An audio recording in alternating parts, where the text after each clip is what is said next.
The BBC quantifies in 2016 that American police brutality killed over 1,000 people in the past year, and blacks and Latinos are disproportionately affected. Our third contention is that increased spending creates new conflicts. With more money spent on the military, we're more likely to go to war for 3 reasons. First is that military spending directly enables more intervention. DM Salmon of the Davis Institute for National Security and Foreign Policy writes in 2015 that the current U.S. military force is not equipped to intervene in more than one regional conflict at a time. Increasing spending will give America the ability to intervene more often. The Institute for Policy Studies confirms empirically in 2012 that U.S. foreign policy got more aggressive when the size of the defense budget grew. Second is that having a stronger military reduces the perceived cost of intervention, which makes it more politically viable. Political scientist Haley Bennett finds empirically in a 2015 study that the bigger the power differential is between the United States and the target country, the more likely America is to go to war. Third is that spending increases must be justified to the publics, and politicians do this by increasing the public's perception of threat and going to war. Economist Ismail Zadeh explains in 2006 that the Pentagon and its major contractors have strong incentive to show that they use taxpayer money efficiently, often as measured in terms of actual deaths and destruction per dollar, leading to needless wars like in Iraq and Afghanistan. These interventions risk millions of lives and further destabilize the world. Interventions in civil wars increase the chance of future conflicts because interventions entrench political divides, preventing effective diplomatic solutions from taking place in the long term. This is confirmed by Professor Michael Kenwick, who finds in 2014 that civil conflicts with intervention are 94% more likely to reignite even after a peace deal is reached. James Lucas at the Center for Research on Globalization corroborates that in 2015 that the U.S. engaging in frivolous wars has been responsible for between 20 and 30 million deaths worldwide since 1945. For all these reasons, Matt and I engage.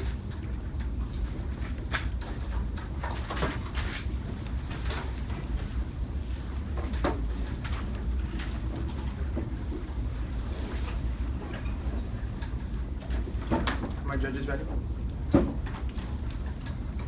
Green Valley affirms. Contention 1 is improving troops. Justin Johnson of the Heritage Foundation notes that America's military spending has decreased 25% from 2011. Because these cuts, the size of the American military has fallen by 100,000 troops, the smallest level it's ever been in 75 years. Substantially increasing military spending solves the recruitment crisis in 2 ways. First, by bolstering the Department of Defense's recruitment and advertising budget. DeMeyer in the Washington Post writes that Trump plans to financially boost the military's recruitment program. Analyst Barbara Bixler finds that increasing the number of recruiters by 10% increases high-quality enlistments by 4.7%. Second, by increasing personal wages. According to Major Scott Eisenhower, insufficient troop compensation has made combat jobs undesirable. However, George Altman of the Military Times explains that a Republican congressional majority will likely push through pay raises for military personnel in the next fiscal year. This is critical because Bixler concludes that every 10% increase in military wages increases high-quality enlistments by 11.3%. For these 2 reasons, Rand quantifies that every $100 million in military spending attracts 20,000 recruits. There are 2 impacts. First, decreasing the reliance on private military contractors. Casey Moore of the University of Colorado Boulder explains that largely due to budget cuts, the military has turned to private military contractors which don't have to follow the same regulations as traditional U.S. troops. Empirically, Bruce Stanley explains that for every 1,000 troop increase in U.S. military personnel, the amount of private contractors hired decreases by 1,400.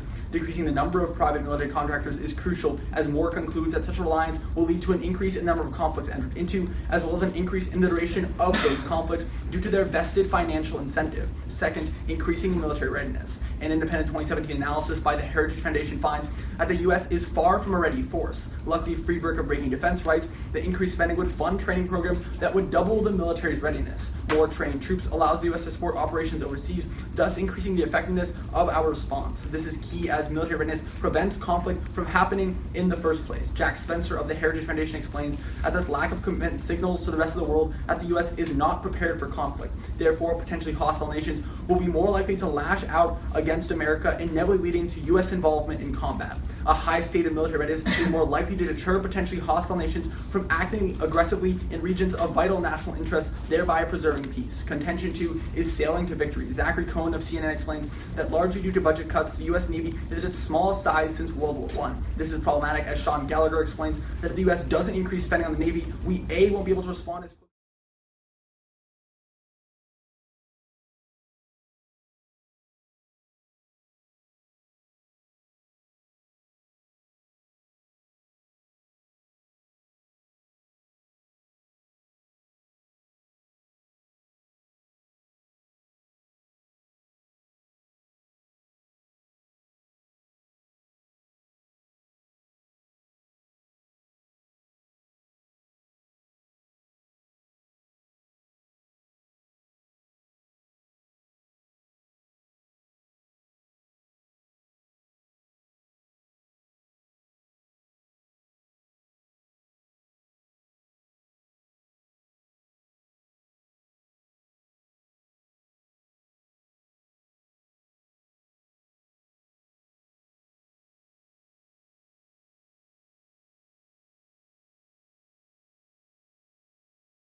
the status quo is solving. Former CIA Director David Petraeus writes in 2016, the Army and Marine Corps are putting on a large percentage of their forces through training exercises to improve readiness in 2017, and 90% of military equipment is already battle ready. But then third, troop readiness is no longer necessary, as Lawrence Kappa, the Congressional Research Service, corroborates in 2016 that precision weaponry, technological advances, tactical innovations have eliminated the need for a large number of combat-ready troops. But then go to their links. The first is on recruitment. But they just prove that Trump generally supports more troops, not that he supports specifically hiring more DoD recruiters, which is what their evidence is about, so they have no probability for this actually happening. But their second link on wages, 2 responses. First, wages are already incredibly high. Ryan McCacken of the Mises Institute found in 2015 that U.S. soldiers earn above the 80th percentile of civilian earnings. But second, McCacken continues that the DoD has already met their target goal for wages, which means they have no probability that funding would go to wages because they already have sufficiently done this. But then, on the first impact about private military contractors, 2 responses. First, their evidence says that private military contractors are cheaper than troops in the status quo, which means since it's always the case, there's no evidence, like there's always going to be incentives to use just PMCs instead. But second, their card about how PMCs go up when troops go down, it's just a correlation. People who like PMCs tend to not expand troops because they don't need to. It's not causative. But then they give you the second impact on deterrence. But turn it, because deterrence actually causes miscalculation and conflict. Dallas Boyd of the Strategic Studies Quarterly finds in 2016 that U.S. attempts to coerce and deter adversaries will prompt them to misjudge the robustness of our deterrence, miscalculate, and then start more conflict with the U.S. because it makes them more aggressive. But then go to their second contention about the Navy and China. First, not that they have no link. Just because people want to build more ships doesn't mean those ships will get deployed to the South China Sea. Like, Trump might want to build ships, but he might not want to put them in the South China Sea. But second, deploying the more ships to the South China Sea won't actually help the problem, as China has access denial capabilities, which allow it to deny U.S. Navy access to the South China Sea. They'll just blow up our ships. But then third, U.S. dominance is not the cause of modern peace. As Ben Freeman of the George Washington University writes in 2014, that factors other than U.S. power are diminishing war, interstate war, such as globalization and nuclear proliferation, so they have no impact. But then fourth, there are alternatives to U.S. deterrence in the South China Sea. Ted Carpenter of the Cato Institute reports in 2013 that if U.S. hegemony in Asia declined, other countries like Japan, South Korea, and Australia could pick up the slack and create a regional balance of power that effectively contains China. But then fifth, a big turn. The more we threaten China, the more aggressive they become. Political scientist Robert Ross writes in 2012 that when the U.S. increased its presence in Asia, China responded by not only ramping up aggression into territorial claims, but also by cutting off cooperation on key issues like North Korean nuclear weapons. Michael Slane of the Carnegie Endowment for International Peace corroborates in December that doubling down on U.S. military spending would cause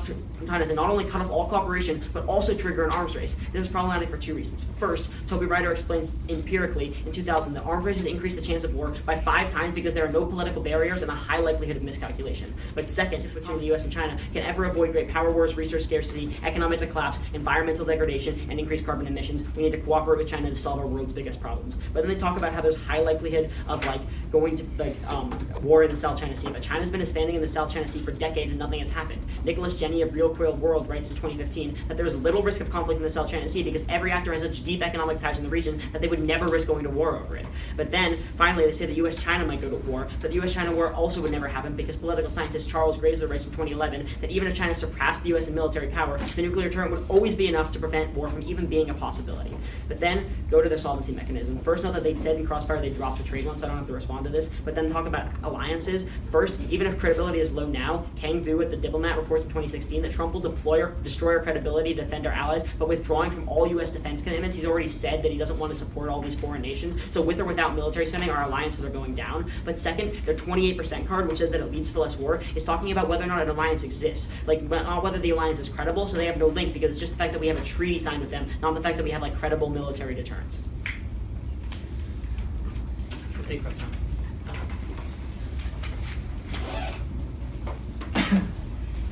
Gallagher evidence specifically says is that we would. And then the next thing they say is that China is going to blow up our ships, turn that response against them. That's exactly why we need to increase military capabilities, because China right now has A280 capabilities. The only way you prevent that is by building more navies. The third response he says is that Carpenter is that other countries effectively deter. Turn that argument with the random analysis it says specifically is that countries aren't deterring, which is why there's a high possibility of regional war when the United States isn't viewed as credible in the region. Then they say is that U.S. military spending triggers an arms race, turn the internal link as an arms race is triggered when the United States is not there. In fact, look specifically to trace Richard Palmer, who explains is that U.S. pulling out of Japan actually caused them to remilitarize. The logic is simple, is that when we're not backing our allies, they simply know that they're not having the security guarantee that the United States has, which is why they increase military spending. So you turn that argument against them. If you believe arms is really bad, that's a reason to vote for us. Then they say is that it undermines co-op with China if we increase militarily. The problem is Babbage explains that when you're dealing with a non-democratic hegemon, you need to respond with a military force as opposed to coercive diplomacy. It never works. And then lastly, they say is that diplomats says that Trump will intervene. Really said one, that's not true. And then they try to indict the lead analysis. The lead analysis specifically says when you better back our allies, specifically with a security guarantee, something that's not happening in the SQO. And then lastly, even if you don't want to believe anything I say, realize that all of his responses are specific to the South China Sea. That's not just the only place where you put them in. In fact, Kruger explains in March of 2016 is that we could also put it in the Mediterranean Sea, which is key to preventing ISIS expansion into northern Africa, specifically through Egypt. With that said, let's go to my opponent's case. This first contention talks about budget trade-off. The subpoena talks about welfare trade-off. The first problem with this argument is that there's not going to be a budget trade-off because Furholtz of Courts magazine explains is that because of political practicality, Trump is going to borrow from other nations, de-link them. Subpoena B talks about multilateralism, a couple of problems here. First, realize that they consider that NEC doesn't have fiat. Richard Haas, accountable for foreign relations, explains is that right now working with multiple countries isn't working, and that multilateralism isn't actually being effective. But secondly, they'll turn the argument because if you want to increase multilateralism, we are the way to do so. They're simply dancing around the idea that you need to increase military spending in order to solve the problem. Is something of the University of Washington explains that unilateral action opens a way for other countries to participate in similar policies by breaking the ice. Second, Metz finds that U.S. militarists empirically help develop and unify organizations that signifies the efforts of UN international peacekeeping organizations, so we are the prerequisite for diplomatic actions. Let's go to contention 2. They talk about police modernization. The first problem with this argument is that it's not topical. Realize that all impacts you internalize directly to international conflict because that's what the goal of military spending is. Insofar as they impact to things like racism, you de-link them on face. But secondly, they don't actually fit our advocacy. I've never seen a police organization or a police department in my entire life have a ship. Doesn't fit our advocacy, drop them on face, right? But thirdly, though, even if you don't want to believe that, let's put some impact defense. Realize that police militarization isn't actually important. The status quo is NPR explains that White House has banned a lot of militarized equipment, including tracked armored vehicles, weaponized aircraft, and high-caliber weapons. Second, Alfred Rodriguez explains militarization is actually really important because in the status quo as police departments from around the nation, as it allows them to avoid personal cuts. And thirdly, realize that the impact of racism is simply like alternative causes. It's not the only thing. Like militarization is not the only thing that leads to racism. Realize that, like, let's look at the example of when Michael Brown was shot by a police officer. Realize that protesters didn't necessarily protest the shooting. They protested the fact that Darren Scott didn't get indicted by a grand jury. And so, as there's systemic racial problems in our society, they don't specifically isolate the impact stemming from that argument. Then let's go to contention 3, where they talk about new conflicts. The first problem is they don't give you inherency. They don't say is that Trump's going to intervene. In fact, Andrew Tillman explains that Trump's not going to intervene. But secondly, even if you don't want to believe that, the more probable interpretation is that Trump's going to nation build if he does intervene. At that point, that you turn the argument against him in multiple ways. The first is Stein of the University of Kentucky, who explains is that interventions decrease civilian casualties 16%. The second is Pabe, who explains is that you decrease the length of civil war by 95%. Thirdly, Crane also finds that you decrease conflict duration 44%. Then at the bottom, they say diplomatic actions solve better. But remember what we asked in first crossfire, negative doesn't have fiat. Nation explains is that the national trajectory of defense spending right now is against diplomatic spending. They don't solve the problem. If anything, turn the argument against them, as Caitlin Huber explains, is that right now the Department of Defense is the one that usually engages in diplomatic operations, so we act a priori to their case. If you think that diplomatic interventions are so important, then we are the way to accomplish it. They're simply dancing around the idea that you need to increase military spending in order to have diplomatic solutions, and this is empirically validated through multiple Department of Defense programs from around the world. For that reason, I affirm.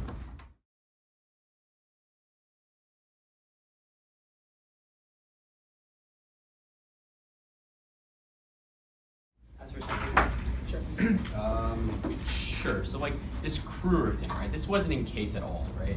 Yeah, we said it in rebuttal. So, do you guys think it's kind of fair to like completely change your entire No, second we're not changing contention? our advocacy, No, it's an right? add-on. And we're never like It's not an fighting add-on. The whole second contention is talking about the South China Sea. You read one card Okay. saying we could go into the Mediterranean. Jake responded to it with no probability and no impact, and then you read probability and impact in second summary. I'm not allowed to say anything new in final. Seems a little unfair. But you can't just read a blippy, entirely new case, essentially, in one sentence in rebuttal, and then So you're substantiate making in this second fairness summary. argument, right? However, like I would specifically argue is that like one, this should have probably been in the speech earlier on, right? Like two, Wait, like, wait, I would say guys it's like definitely should have been in the speech. Yeah, wait, the earlier. fairness argument wasn't there because we didn't think you were going to blow up the Mediterranean Sea, where you said for like literally 5 seconds. I thought I could respond to a blippy sentence with 2 blippy sentences, but then you blew it up for like 30 seconds. okay. Like we'll move on. Okay, you can have a question. So let's talk about the idea of intervention, right? Yeah. So you read these like nation building like it's not going to happen. Yeah. Right? But then you say nation building bad.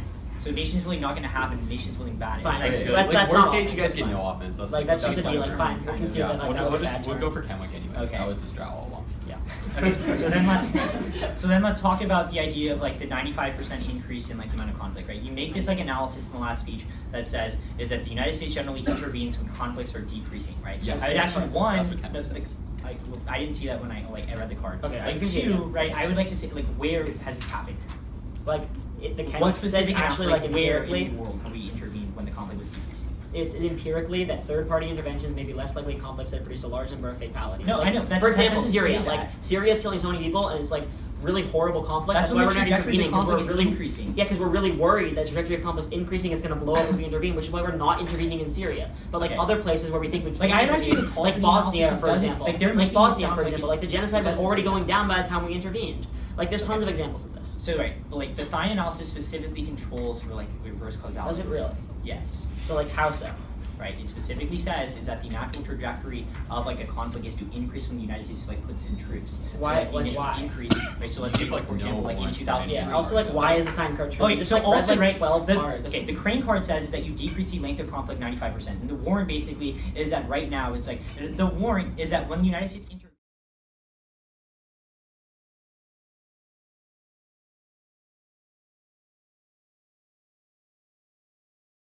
wish-wash on the stance of no intervention. At that point, though, there's very low probability that this actually ever happens. Even if he like flip-flopped on things like nation building, he didn't flip-flop on military intervention. At that point, though, you weigh the magnitude of an impact by probability times magnitude. At the point where the probability is really low, we are effectively going to outweigh, and then you're going to send two pieces of terminal defense. Because one, I actually would call for their analysis. It literally does not say the word selection bias in there. It doesn't actually indict our evidence like he says it does. But then more specifically, extend fine explains the length of conflict decreases 16%, and in addition, or length of conflict decreases 45%, and Crane who explains they decrease civilian killing 16%. But then in our second tension where we talk about the Navy, realize is that one, right, we're doing the exact same thing that he was doing when we talk about the Mediterranean Sea. The Kerr analysis says it's very probable that it would go there, and that key to solving ISIS aggression or ISIS expansion into northern Africa and into Egypt. But the real place that we are going to be winning this round is off of the South China Sea. He extends a couple pieces of analysis. The first is that globalization checks for deterrence, and he says that nuclear deterrence also solves war. At that point, though, that takes out his term where he says is that the China-U.S. war is more likely to happen because that gives us a probability is that war is like has a low probability, right? At the point where that is true, you're always going to prioritize impacts to regional conflict, specifically because of the Rando 15 card, which you can call for, literally says that there's a high probability of regional war because the United States isn't in the region. At that point, though, this is the most significant analysis is because